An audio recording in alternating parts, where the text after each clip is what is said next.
Aday avulunda bik matur гадәт бар. Сабан туйларында яшь кызлар, киленнәр, киленчәкләр көрәшчеләрнең иңенә чиккән сөлге салалар.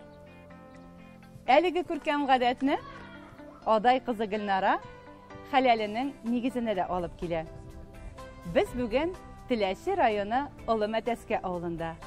Азат һәм Гөлнара Нурмөхәммәтовларның әти-әниләре гомер итүче төп нигездә. Күчтәнәшкә дигән ипиебез үзебез белән, гаилә тарихын гаилә учагында бергәләп барларбыз.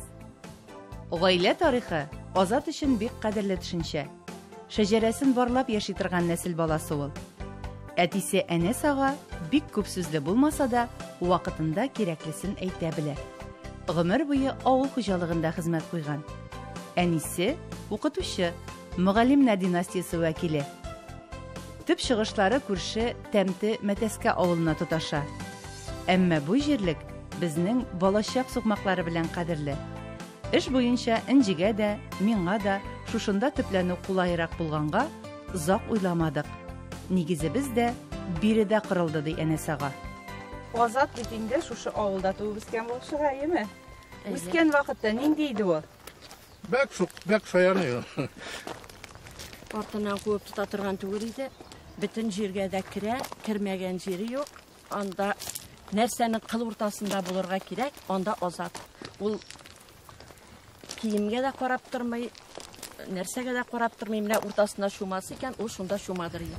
Азатның шук булып үскәч, инде аңлашыла, спорт ярышларына да кирип китүе шулай да менә бу көрәшкә мәхәббәт, көрәшкә тартылу кайсы яктан бирелде икән? Әни ягындамы көрәшчеләр, әти ягындамы? Мин үзем көрәшәдем яшьлектә. Сабан туйлар барып, мондай тренировкалар юк ул вакытта мәктәпләрдә. Просто сабан туйда. Шушы аланнарда рәхәтләнеп сабан туйларда көрәшеп йөрдегез инде димәк. Инҗи ягыннан да анда аның абыйлары тоже көрәшәдер. Абыем да көрәшәдер иде. Энем дә, менә энем минем Олы Мәтәскә орта мәктәбендә озак еллар тренер булып эшли. Балаларны көрәшкә өйрәтә һәм бик зур нәтиҗәләргә иреште.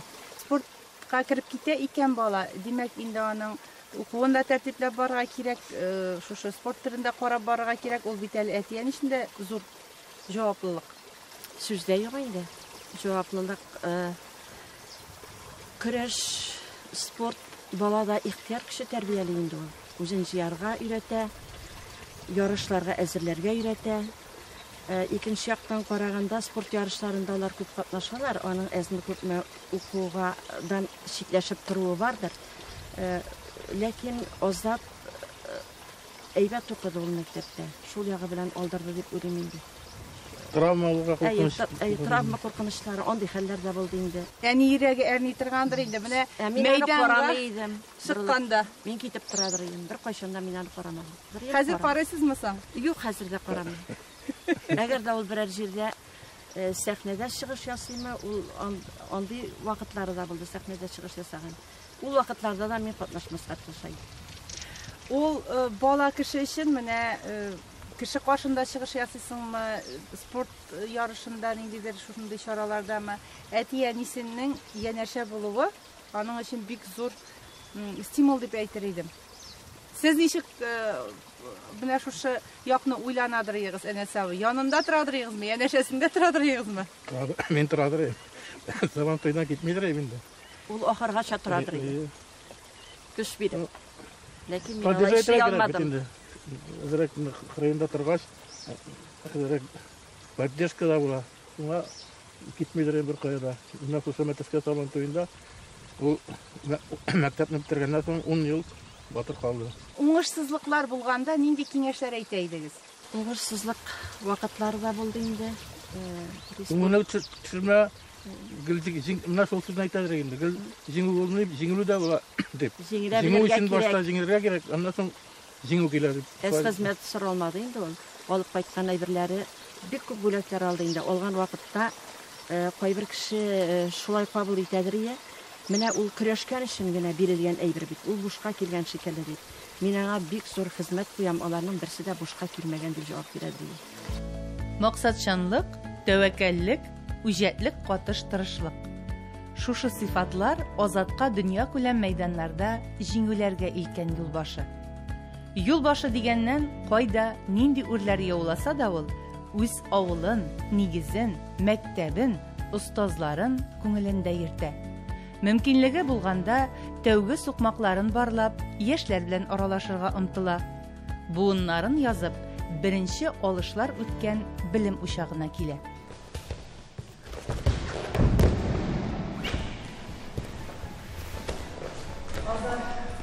Синең өчен ул татар көрәше нәрсә? Татар көрәше минем өчен мәктәп, тормыш мәктәбе. Шушы көрәш аша без дуслар таптык. Шушы көрәш аша без тормышка чыктык, дуслаштык. Шуңа күрә яшәргә өйрәндек, тырышып җиңәргә өйрәндек. Һәм әлбәттә татар халкыбызның йөзек кашларының берсе. Милли спорт төренә генә түгел, татар дөньясына гашыйк булып, татарлыгы белән горурланып буй җиткергән егеткә гаилә кырганда хәләлен тиң итеп яраткан Раббыбыз. Гөлнара ата-баба мирасының ни дәрәҗәдә кадерле икәнлеген аңлап яшәүче нәсел кызы. Шушы милли бизәкләргә килүнең башында нәрсә тора икән? Һәр кешенең инде кичкенә чактан нидер хыяллары була. Хыяллар белән яши. Мин кичкенәдән дизайнер булырга хыяллана идем. Тегүче булырга. Һәм үзем инде журналистика китүемә карамастан, һәр вакыт ул хыял белән яшәдем. Минем бабам, мин аның фамилиясын йөртәдерим кияүгә чыкканчы инде, әтиемнең бабасы була Мөхәммәд Шабабай. Ул безнең сәүдәгәр булган һәм ул нәкъ менә җепләр, энәләр сатучы булган. 2 катлы кибете булган аның.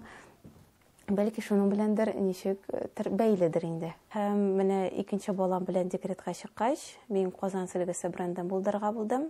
Беренчедән инде ул минем дәүләт эшендә әни буларак эшли алмавым белән бәйле иде, чөнки ирем инде җаваплы эштә. Һәм миңа инде баланың әниләре буларак үземә нидер бер шөгыль табырга кирәк иде. Аның тарихы инде ул минем яшьлегемнән башлана. Мин Кукмара районы Адай авылында, анда безнең гореф-гадәтләр ул якларда, ул тирәләрдә бик нык сакланган.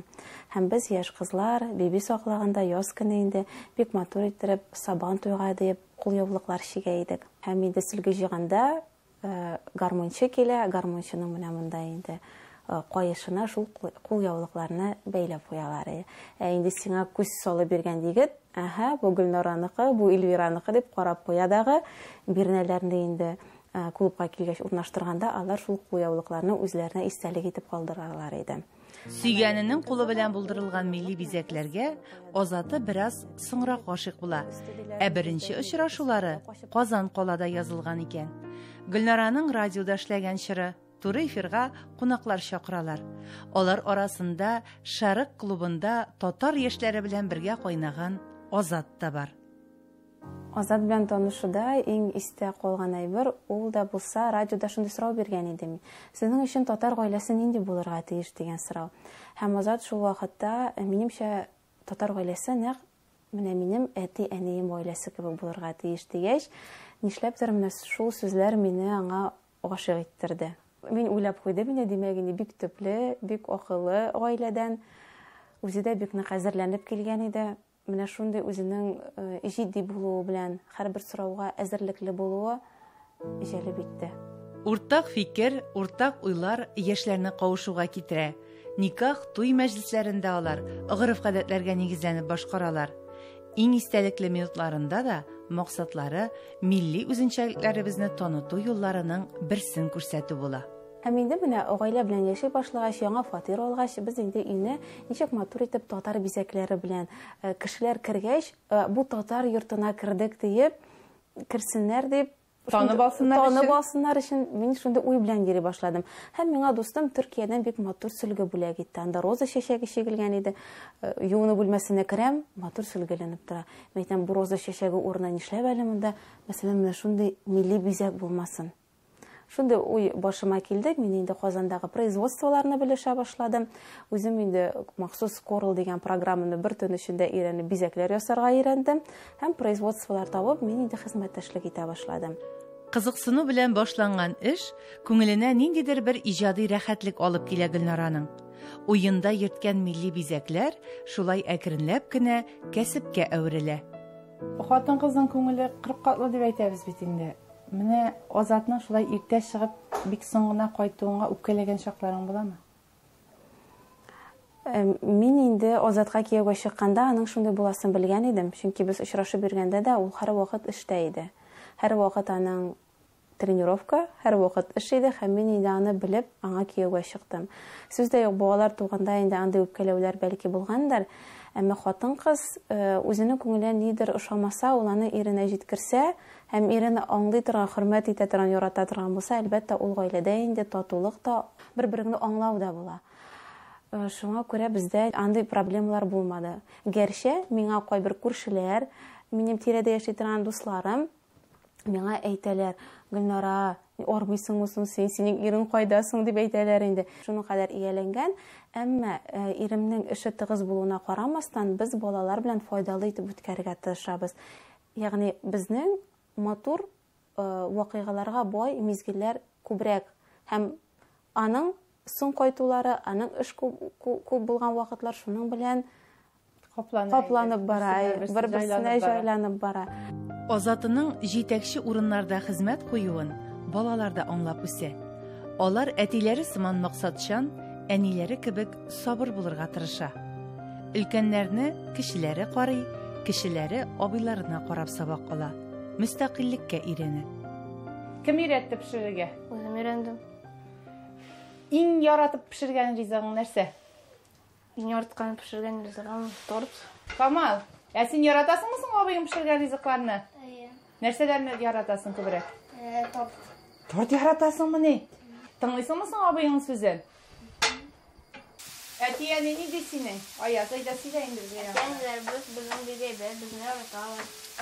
Бергәләп нәрсәләр эшлисез? Без бергәләп су кайнарга барабыз, фильмнар, сериаллар карыйбыз, ял итәбез, аларга кайтабыз. Вакыты каламы соң әтиеңнең? Әтинең әйе вакыты кала. Әни нинди синең, Камал? Әйдә сөйлә дә безгә. Әни әйбәт. Әйбәт. Ул нинди эштә эшли? Ул элек радиода эшләгән, ә хәзер ул Казан телевизионында эшли. Кирәксә кул астында булган азыклардан ризыгын пешереп ала, йыласалар юата, тәртипкә китерә абый кеше. Җаваплылык хисе кечкенәдән әти-әнидән сеңеп үсә балаларда. Гөлнара үзенекеләрне дә карап кына тора, иренең, апасының сабыйларында игътибарсыз калдырмый. Гаилә белән, туганнар белән дус тату булу динебездә дә ул безнең сөннәт итеп куелган. Шуңа күрә инде без бик дус тату, әлхәмдүлилләх, балаларыбыз дагы. Апайлары да бик әйбәт, аннары безнең әти-әниләр искиткеч тәрбия биргәннәр өч баласына дагы. Азатка, Ансу апайга, Румия апага мин әнидән, кайнанамнан үрнәк алам тәрбия мәсьәләсендә. Ул безнең педагог һәм әле гаиләдә дә бик безне күпкә өйрәтә балалар тәрбиясендә. Ничек яратмыйсың инде бу акыллы матур кызларны? Туган апай дип килеп йөгереп килеп җитәләр. Хәлләрне сорашалар.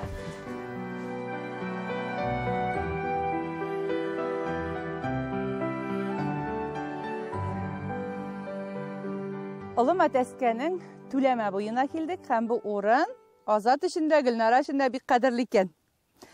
Истәлекләрне барлап алыйк инде. Без монда туй көнне фотосессия ясаган идек. Ул көнне менә шушында якты матур көн иде. Алдагы көннәрдә болытлы булды. Яңгыр яуды. Безнең туй көнне ялт итеп кояш чыгып, җирне катырып куйды. 4 ноябрь көнне. Без Гөлнара белән шушында менә монда салам түкләре бар иде. Фотога төшәргә килдек. Бик матур фотоларга төштек. Менә бүгенге көндә сез 3 бала тәрбиялисез. Балаларның өчесенең холкы 3 төрле дип әйтергә яратабыз инде. Ничә бала булса да. Балалар тәрбиясендә иң тәүдә нәрсәгә таянасыз, Азат? Балалар тәрбиясендә үзебез уяда нәрсә күрдек, без шуны сөйләбез инде. Шуны күрсәтәбез. Кешене тәрбияләү өчен үзеңнең тәрбияле булу кирәк. Һәр вакытта да үзеңнең мөнәсәбәтең белән, үзеңнең кешеләргә мөнәсәбәтең белән, бүтән җәмгыятькә мөнәсәбәтең белән, балаларның үзләренә мөнәсәбәтең белән.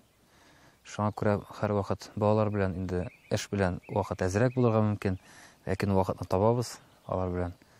Балыкка йөрибез, китап укыйбыз, атларда йөрибез, табигатькә чыгабыз, аралашабыз. Һәм аларга, балаларга әти-әни белән сөйләшү кирәк. Әти-әнинең сүзе кирәк, аның хуплавы кирәк. Шундый вакытта гына баланың күңелендә бүтән ичендәге булган хисләре дә, әйтәсе килгән сүзе дә әйтелеп бетергә тиеш. Шул вакытта гына ул тулысынча ачыла ала бала кеше. Менә әти-әниләрегез әйттеләр инде, безнең аларның әйткәләшкәнен күргән юк дип. Фикерләр килешмәгәндә, нәрсәдер ызгышып китергә бер сәбәп булганда, ничек тыеп каласыз үзегезне? Ничек юл куясыз? Менә шулай итеп бер-беребезгә елмаябыз. Азат шулай елмая да, миңа бер матур итеп карый дагы. Берсен генә әйткәндә, хәзерге вакытта менә хатын-кыздан күп әйбер тора дип әйтәләр. Мин башкачарак әйтерем. Ир-аттан бик күп тора. Әгәр синең менә шул кайбер вакытта инде хатын-кызга бит җитми, нәфсе аның әзгенә башкарак була, зуррак көчлерәк була. Шул вакытта сиңа ирең матур сүз әйтсә, ярый акылым, булыр әле дип әйтсә, иң мөһиме ул түгел дип әйтеп сине канатландырып, кочаклап куйса, хатын-кызга бүтәнә бер кирәкми. Менә минем безнең гаилә очрагында мин шулай дип әйтер идем. Ир кеше артында хатын-кыз хуплап тормаса, гаиләсендә тыныч булмаса, бер кая да бара алмый. Ир кешенең ирешкән уңышлары ул Худайда беренче чиратта, иң беренче Худай биргән.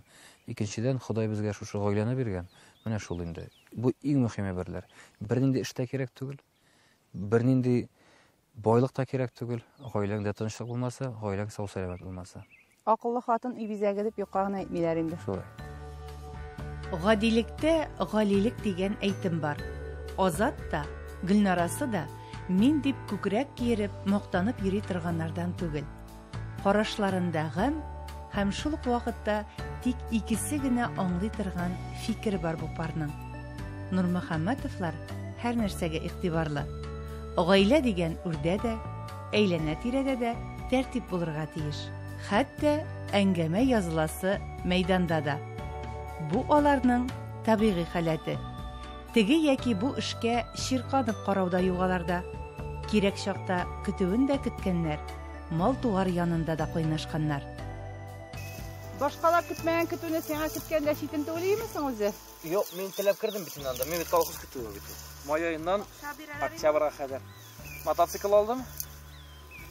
Иш. Аннан соң улы бирделәр, ханыстырдык. Ансы да дәүләт. Инде аның дәүләте менә табигатьне белергә өйрәндек без. Ул 2005 елы теге Казанның 1000 еллыгы елы яңгыр яуды ел буе. Казанның 1000 еллыгы көндөгенә яңгырны куып алдылар. Калган җирдә яңгыр яуды. Шунда малай без күрше малай белән спортлашабыз. Кемдә кем бер шырпыга ут кабыза. Учак, бер шырпы. Бер шырпыга кабызмадың, бетте. Икенче көнне көтәсең. Кайсыгыз кабыздысың? Biz iskirtda yoqda endi qabıza.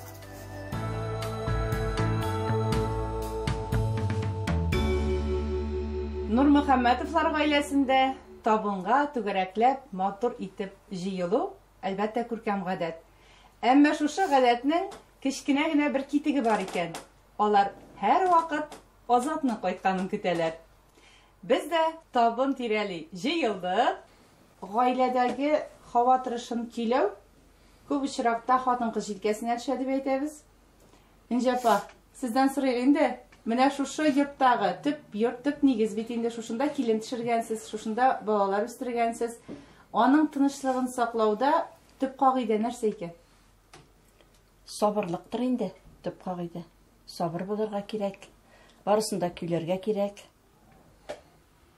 Һәр кем кайтучыны, китүчене өйдәге бөтен һава торышы шулай көйләнә дип беләм инде. Балалар белән башта буталып китә кай вакыт дип әнәсе абый шундый матур итеп әйтеп куйды. Бая йөргәндә. Ул әлбәттә шаяр катыш әйтелгән сүзләр, юмор хисле икәненә инандык инде аның. Менә шушы балаларны үстергәндә алтын кагыйдә нинди булды икән? İhtiyar kiraktır indi bağlarga. Үзеңне Ошарга да күрсәтмәскә кирәк инде. Оныклар белән балыкка китәбез. Гөмбәгә чыгып китәбез. Шундый эшләр. Уматалыкка чыгабыз, шунда йөрибез. Бергәләп карыйсыз инде димәк. Әйе. Ну, вакыт дигәндә минем белән буталалар инде шунда. Азат менә үскән вакытта әти белән эшләгән эшләрдән кайсы шигырь, кайсы эш күңелдә калды икән бу ел? Әти менә әйтеп китте бит әле. Карап кына торалар дип. Но алар безне әтидә нидә мине демократиядә үстерделәр инде. Ышанганнардыр миңа, Аллаһка шөкер. Менә хәзер дә икән, эшләдегән, хәзер эшләргә җиңел шуның аркасында. Икенчедән, күп вакытта аларның әйтми торулары да, кырыда булулары да җитә. Равил абыйдан да сорыйк әле. Балаларның тормыш йөге шулай матур тиялеп барсын өчен, матур тәгәрәсен өчен кода-кодагыйларның өлеше дә зур була бит әле. Килеп барырга. Кодагыйларның белән бик бәйләнгән инде. Балалар тиз торсалар, кодагыйлар да аралашып кына тора бит. Безнең Аллаһка шөкер, алар белән узганда да керәбез, киткәндә дә, Казанга барганда да сөйләшеп, атнасаң сөйләшеп торабыз, хәлләр. Аллаһка шөкер, бик күңел итеп торабыз. Кыз бала бит инде ул барыбер серләрен әнисе белән уртаклаша, ике арада ачуланышкан вакытлары булса, кемне күбрәк менә тукта сабыр итеп сүгәсең, акылга китерәсең? Кияүне сүгәсеңме, кызыңнымы? Мин аларның бер кашан да белмим ачулашканнарын. Субханалла, бик матур, бер-берсен хөрмәт итеп, безгә сиздермичә генә матурын әйтеп яшиләр алар. Бер нәрсәләрен дә безгә сиздермиләр. Тапшыруыбызның исеме дә гаилә учагы. Аны һәркем үзенчә күз алдый. Фәния апа ничек дип уйлый икән менә шул гаилә учагы дигәндә нәрсәне күз уңында тотасыз? Бик матур сүзләр әйтәсез бөтен җирдә. Я кабул итеп торам. Кияү дә стать, улым да стать сөйләп тора. Кияү аннан да сөйләр безнең бастырсагы. Таптыртады. Шул гаилә учагы. Ушак булмаса күп магадан килеп җитәләр дә тәнтедән үләм дип җалганып жаткан әбине киендереп монда алып киләләрме? Юк дигәнен киләсең дип әйттеләр, киләсең дип әйткәч үлгәнче килем дигән дә монда килеп. Öyle o şekilde buna abi aytkense ben toza oyluyum. Birgarak mı birga bir bulu tuğanlar oğullar kudalar şu öyle o şekilde oturganlar indi. Uşak bulgaç жылы инде ул. Uşak юкка гына әйтмиләр бит uşak дип. Гаилә ушагы булгач, менә шул гаилә ушагына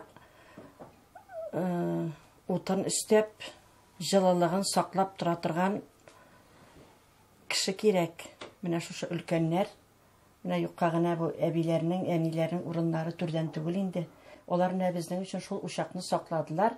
Саклап килгәннәрне без аларны дәвам итәргә тиеш. Һәм менә без дә инде үзебезнең өебездә шул үз җылыбызга балаларыбызны, оныкларыбызны кабул итәбез.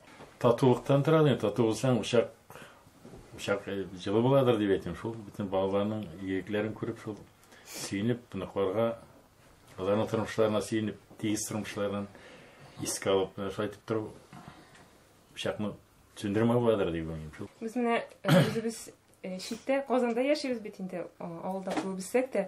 Менә шул энергетика ерактан торып та сизелә. Әтиянинең, әбинең исән булуы безгә әйтеп бетергесез көч бирә менә. Нинди генә эшкә тотынсам да, моңа әни ничек карар икән, әбием ничек эшләгән булыр иде икән дигән менә шундый уй килә. Һәм менә шул алга таба эшне дәвам итәргә көч бирә. Бу чынлап та шулай. Минем уйлавымча, без һәр кеше менә гаилә дип аталган шушы җәмгыятькә кергән һәр кеше үзенең шушы учакны җылытуда, аны зурайтуда роль үтәргә тиеш. Ул бит бүгенге көн белән генә бармый. Без менә Аллаһка шөкер үзебезнең шәҗәрәне ясадык. Бөтен бабайларны барлап чыгарды. Менә минем улым, ул 12 буын бабасын белә. Икенчедән менә апайларым янда утыралар. Аларның балалары белән безнең балалар 2 туган. Аларның балалары 3 туган, 4 туган, ераклаша. Без менә бер табак артында утырган кешеләр, без бергә уйнабызган кешеләр, безнең балаларыбыз инде алар икенче юлдан китәчәк. Шулай мәҗбүр алар. Менә шуларны берләштереп тору кирәк дип уйлыйм мин. Зур гаилә булып. Үзебезнең гаиләгә килгәндә, аның йомшак урыннары бик күп. Менә шул урыннарны тутып алып, ир белән хатын бер-берен аңлап, балаларга игътибарны биреп, бер-берсенә аркаларына арка куеп торганда, бер-берен аңлаганда, менә шул була гаилә учагы. Менә бу табын артында безнең инде Мәрьямебез дә килеп кушылды. Өлкәннәребез дә үз сүзен әйтте. Нурмөхәммәтовларның бергәлеген дә, бердәмлеген дә һәм бер-берсен бәйләп торган, күзгә күренми торган, әмма җанга бик газиз туганлык хисен без тоемлый алдык. Шушы хисне экраннар аша сезнең гаиләләрегезгә җиткереп, сездә дә шушы ук хис янәдән берләнеп чәчәк атса, без бик шат булырбыз, мөхтәрәм тамашачыларыбыз. Сезнең исән саулык шушындай матур шара үткәрүегез үзе зур бәхет инде. Рәхмәт үзегезгә. Менә шулай матур итеп каршы алган өчен. Әле ул бит тапшыруны яздыру гына түгел, аны матур итеп каршы алулары да кирәк.